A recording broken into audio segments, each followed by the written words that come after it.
Specially जो middle class में parents अभी हैं, ये लगभग आखिरी पीढ़ी है जिसको अपने सुखों की बहुत चिंता नहीं है, अपने बच्चों के सुखों के लिए सेक्रीफाइस कर चुके हैं।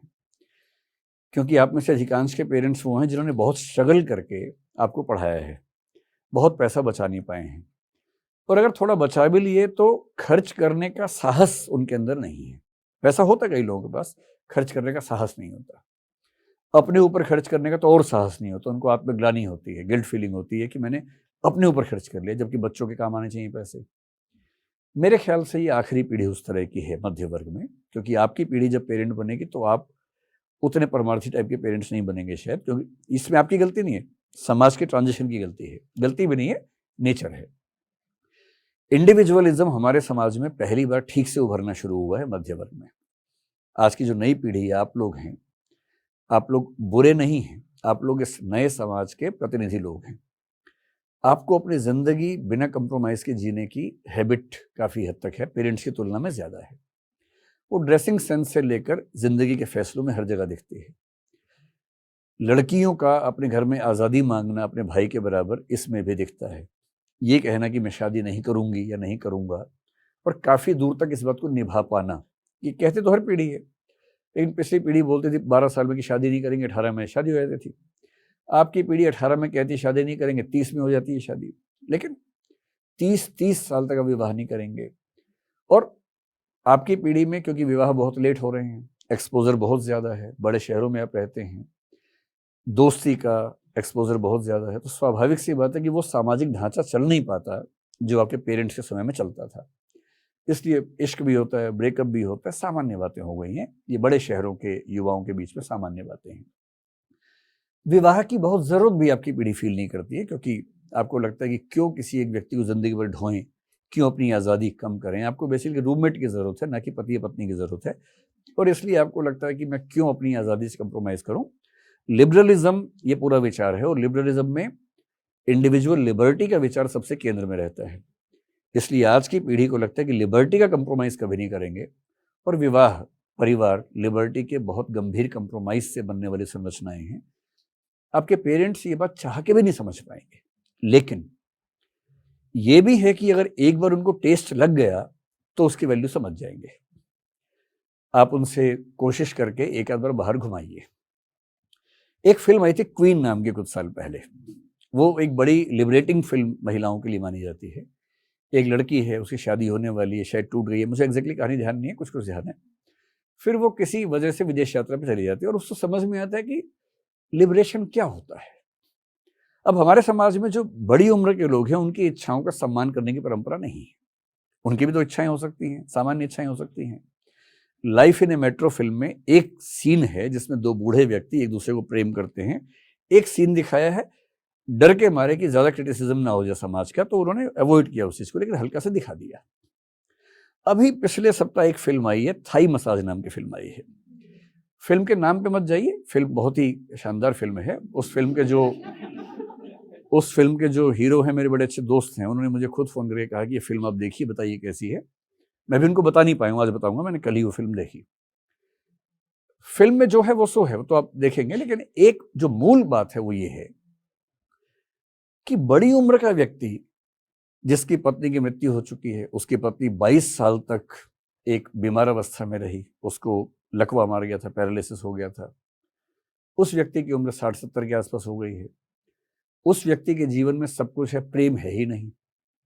23 साल से उसको प्रेम हासिल नहीं हुआ है, और उसके दोस्त सारे उस मुद्रा में आ चुके हैं कि चलो अब जागरण करेंगे, रात को ढोल बजाएंगे, और चलो बुलावा आया है उस पर कर लेते हैं। बुलावा आने ही वाला उनको लग रहा है, और ये कह रहे हैं कि नहीं, मैं सामान्य जीवन जीने की इच्छा रखता हूं, तो उसमें क्या बुरी बात है। एक वृद्ध व्यक्ति अपना सामान्य जीवन जीने की इच्छा रखते हुए कैसे एक बहुत लंबी स्ट्रगल करता है, कुछ लोगों के सहयोग से एक जगह जाता है, वहां उसे ऐसा प्रेम उपलब्ध होता है जिसमें इमोशंस नहीं है, और वो खुद को सहज महसूस नहीं करता, मना कर देता है, और बाद में उसको इमोशंस के साथ एक प्रेम का प्रसंग नसीब हुआ। और पूरी फिल्म का मूल विषय ये है कि क्या इस व्यक्ति को गिल्ट फीलिंग होनी चाहिए, या हमारे समाज को इन व्यक्तियों के लिए इतना सहज होना चाहिए कि उनकी इच्छाएं भी पवित्र और जायज हो सकती हैं। क्या होता है कि बड़े बूढ़ों की इच्छाओं का सम्मान करने की परंपरा है नहीं हमारे समाज में, और ये तभी होती है जब समाज समृद्ध होने लगता है। अब हमारा समाज समृद्ध होने लगा है, अगली पीढ़ियों में जब आप लोग बड़े बूढ़े होंगे तो आप लोग लड़ जाएंगे इस बात पे, आपके पेरेंट्स लड़ नहीं पाएंगे, उनके लिए आपको लड़ना पड़ेगा। वो भारत से बाहर घूमने नहीं जाएंगे, खर्चा हो जाता है, आप उनको पहली बार जबरदस्ती घुमाइए।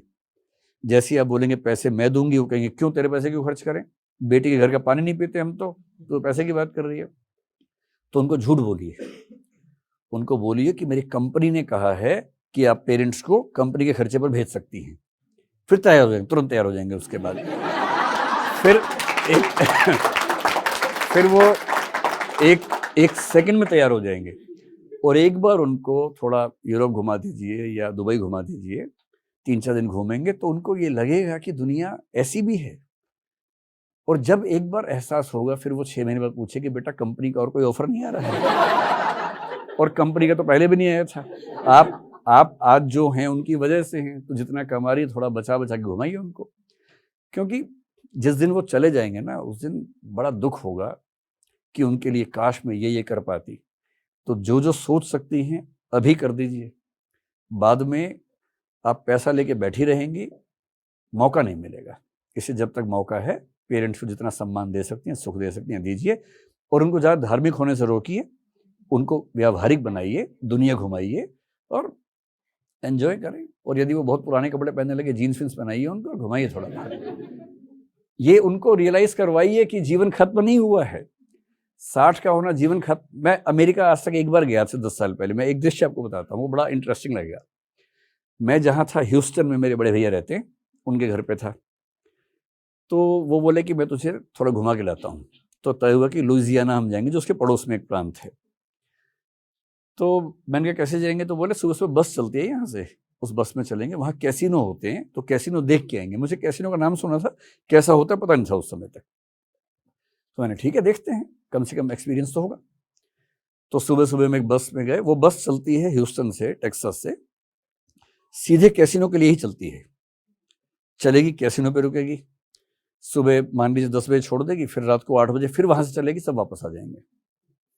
उस बस को चलाने वाली एक महिला थी, अश्वेत महिला थी। कंडक्टर भी एक अश्वेत महिला थी। मैं तो इसी में गदगद हो गया कि यहाँ पर ऐसा भी होता है। हमारे तो बस चलाने वालों से बात करते घबराहट होती है, तो वहाँ अलग मामला था ना। मुझे बड़ी खुशी हुई कि उस पूरे बस के ऑपरेशंस में कोई पुरुष था ही नहीं, 2 थे, दोनों महिलाएं थी, और बड़ा कॉन्फिडेंस उनके अंदर दिखा मुझे। और उससे बड़ी बात क्या थी, उस बस में जितने लोग बैठे हुए थे वो सब जुआ खेलने वाले लोग थे। दर्शक तो मेरे जैसे एक आध लोग रहे होंगे, बाकी तो जो अभ्यस्त लोग थे। उस बस की औसत उम्र अगर निकालें, वो कम से कम 80 साल थी। सारे लोग 80, 82, 85 चल नहीं पा रहे हैं, लेकिन जुआ खेलने जा रहे हैं, क्योंकि वो अकेले हैं, बच्चे सेटल्ड हैं, अकेले रहते हैं।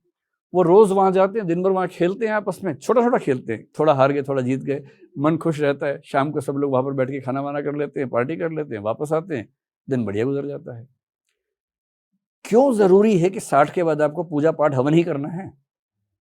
जिंदगी जितनी दी है भगवान ने, उतनी तो एंजॉय कर लो, वरना भगवान भी कहेंगे कि यार 100 दे के भेजा, 60 में वापस आ गया, बाकी 40 बेकार कर दिए, है ना। तो अपने पेरेंट्स को समझाइए, ये सब ले जाइए जबरदस्ती एक बार कंपनी का नाम बोल के, और धीरे धीरे वो ठीक हो जाएंगे। और सबको ये करना चाहिए, ये मौका फिर नहीं मिलेगा बाद में।